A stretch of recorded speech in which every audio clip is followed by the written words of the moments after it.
La Confédération africaine de football, l'instance dirigeante du foot sur le continent, aura un nouveau président la semaine prochaine, très précisément le 12 mars. Sa désignation aura lieu à Rabat au Maroc, mais selon certaines informations, un compromis semble avoir été trouvé entre les différents candidats. Pour en parler, nous sommes avec Hervé Penaud, journaliste sportif au quotidien L'Équipe. Bonsoir et merci d'être avec nous. Un plaisir. Vous signez un article intitulé « Gianni Infantino pousse pour l'élection du Sud-Africain Patrice Motsepe à la tête de la CAF ». Petit arrangement entre amis, est-ce ainsi que l'on peut qualifier la future élection à la CAF ? C'est un parfait résumé de la situation. Alors entre amis d'aujourd'hui, il y a un temps et demi. C'est-à-dire qu'ils ont réussi à trouver cette forme de compromis sous la pression évidente de la FIFA, sous la pression aussi d'autres fédérations costauds, comme le Maroc, l'Égypte. Et puis à un moment, ceux qui voulaient s'opposer et qui avaient expliqué, avec de longues tirades d'ailleurs, qu'à un moment, il fallait casser ce cercle qui n'était pas vertueux de la CAF, sont rentrés dans le rang et puis se sont assis à la table et ont fini par signer entre guillemets, cet accord qu'on appellera l'accord de Rabat.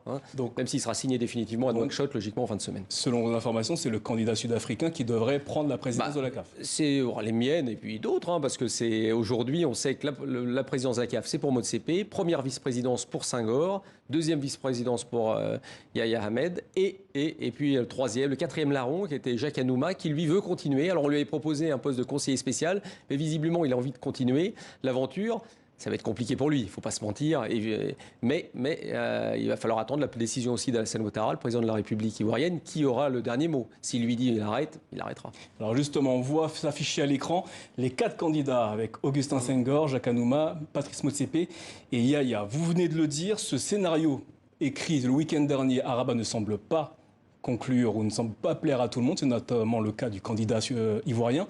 Pour quelles raisons n'accepte-t-il pas ces conditions ? Parce qu'il a l'impression, si vous voulez, qu'il s'est fait flouer.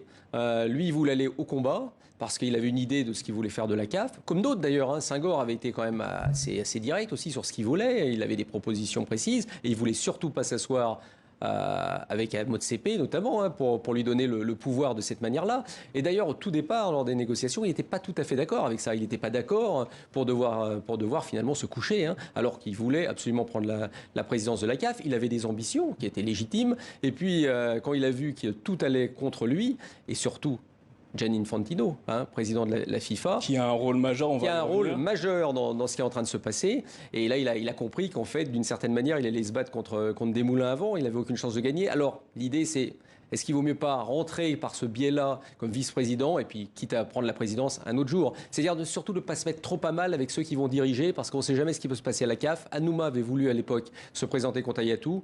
On lui avait trouvé un amendement qui l'avait empêché de se présenter et puis après il avait été un petit peu perdu pour le football africain. Alors pour revenir sur cette élection, concrètement, la désignation aura lieu le 12 mars à Rabat au Maroc. Qui vote et comment?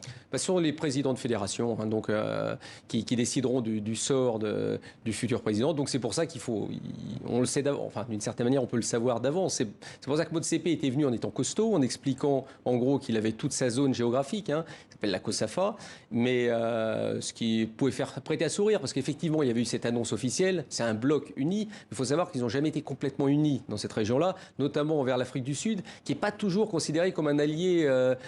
pas un ami très sûr. Donc, il faut savoir que on peut annoncer quelque chose, puis à un moment, au moment du vote, vous prenez votre bulletin et puis personne ne sait pour qui vous allez voter. Donc c'est pas évident non plus qu'il y ait eu cette unanimité. Mais il n'empêche que venant avec ce bloc-là, bloc aussi l'Afrique centrale, plus un poids lourd comme le Maroc, un autre comme l'Égypte, à un moment tout le monde s'est dit, là, on sent que c'est l'écroulement des candidats d'Afrique de l'Ouest. Notamment on voyait que le Bénin allait voter pour Motsepe. Vous avez le Mali aussi qui se retrouvait un peu dans cette idée-là. Donc les candidats ouest-africains se sont dit à un moment, on leur a dit, vaut mieux aller de côté. Donc, ce sont bien des Africains qui votent pour les candidats africains.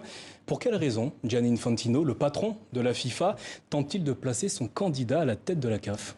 C'est très simple. Gianni Infantino, l'Afrique, il n'en a pas grand-chose à faire en soi, parce que sinon il n'agirait pas de cette manière-là. Mais il a quelque chose qui est important pour lui, c'est l'élection de la FIFA. Donc l'année prochaine, et il aura besoin des voix de l'Afrique, parce qu'il sait que du côté de l'Europe, il pourrait y avoir un candidat, alors gros continent aussi, plus de 50 voix, l'Afrique c'est 54 voix, donc c'est énorme. Donc il faut absolument qu'il ait les voix des candidats africains. Et c'est pour ça d'ailleurs que je trouve que les présidents... Je vous coupe 2 secondes pour bien comprendre de quoi il s'agit. On va voir une carte à l'écran avec les différentes confédérations à travers le monde. L'Afrique, c'est 54 voix, quand l'Europe, c'est 53. On voit la CONCACAF aux États-Unis et au Canada, 35. C'est la raison pour laquelle Gianni Infantino s'investit autant dans cette élection. Tout à fait, parce que sinon, de toute façon, sans l'Afrique, il n'a aucune chance de gagner. Ainsi, il y a un candidat européen. Même s'il ne faut pas oublier que ce sont des blocs géographiques, mais à l'intérieur de ces blocs, il y a différents votes. C'est pas parce que vous avez l'Afrique, c'est pas parce que vous avez Motsepe, président de la CAF, que tout le monde va voter pour vous. Et c'est là où les présidents africains, à mon avis, font une erreur majeure, surtout en ces temps où on diabolise un peu ce néocolonialisme, et heureusement d'ailleurs. Mais là, c'est purement du néocolonialisme, d'une certaine manière, ce qui est en train de se passer au niveau du football. Et là où ils font une erreur, c'est que de toute façon, quel que soit le vainqueur, Gianni Infantino aura besoin de lui. Donc même s'il avait eu en face de lui quelqu'un qui ne lui correspondait pas, vous faites aucun souci. Les promesses qu'il a faites aujourd'hui auraient été faites à ceux qui allaient gagner. Donc je pense que c'est un petit peu aller vite en besogne de la part de pas mal de présidents de fédération qui sont vite mis dans la roue de Gianni Infantino, alors qu'en faisant preuve de personnalité, parfois, ça peut vous donner quelques avantages. Cette forme d'ingérence de la part de la FIA ne risque-t-elle pas de se retourner contre elle, et notamment contre la CAF également ? Contre la CAF, c'est difficile à savoir. N'oublions pas non plus que Ahmad a été nommé président déjà lors de la dernière élection grâce au soutien de la FIFA. En 2017. Parce que tout le monde pensait qu'Issa Hayatou allait rempiler. Et puis, il y a eu un beau tour de passe-passe aussi, de cette manière-là. Regardez, Infantino a quand même parcouru l'Afrique ces dernières semaines, enfin les 2 dernières semaines, de manière absolument incroyable. L'amoureux du continent, il allait partout, il a eu des maillots, je ne sais même pas où il les met aujourd'hui, il doit avoir une armoire immense. Donc si vous voulez, c'est tout ça, c'est un jeu, mais Ahmad n'a pas plu un moment parce qu'il ne voulait plus reconduire notamment Fatma Samoura, qui est la secrétaire générale de la FIFA, et qui était venue aider, alors ce qu'on appelait une aide, c'était de la tutelle, ni plus ni moins, c'était de la tutelle, ni plus ni moins de la FIFA sur la CAF, parce qu'il faut dire aussi, quand même à la décharge de Infantino, il s'est passé aussi des trucs pas très normal à la CAF, pas d'aujourd'hui, mais enfin il y a eu pas mal d'affaires qui ont fait qu'à un moment, il fallait aussi faire quelque chose. Pourtant, la Confédération africaine de football et ses 54 fédérations sont indépendantes. Comment expliquez-vous cette situation ? C'est compliqué parce que, comme je le disais, d'une certaine manière, ils auraient leur mot à dire. Mais il y avait quand même, on sent qu'il y a une volonté de changement. C'est pour ça d'ailleurs que Senghor, lui, voulait être un peu incarner ce changement, même si c'est quelqu'un qui connaît bien les institutions, qui est au COMEX, du football africain. Alors que Motsepe, c'est le nouveau venu. Et il faut bien comprendre une chose, c'est qu'aujourd'hui, il y a de grosses difficultés financières à la CAF. Et alors, tout le monde se dit avec Motsepe, enfin tout le monde se dit, notamment la FIFA, ils se disent avec Motsepe, lui, c'est multimilliardaire sud-africain, l'un des hommes les plus riches d'Afrique, quelqu'un qui a réussi dans les affaires, qui a des business absolument partout, qui doit être dans peut-être une 50aine de conseils d'administration. Donc, s'il faut chercher de l'argent, lui, il saura faire. Donc, c'est aussi l'une des raisons pour lesquelles on a pensé à lui.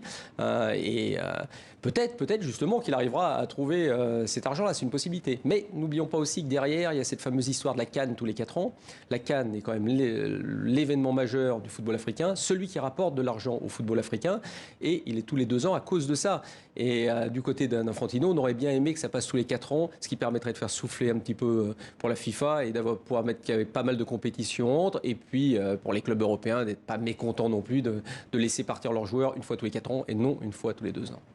Merci Hervé Penaud pour cet éclairage au sujet de l'élection à la CAF, la Confédération africaine de football, élection qui aura lieu le 12 mars prochain au Maroc.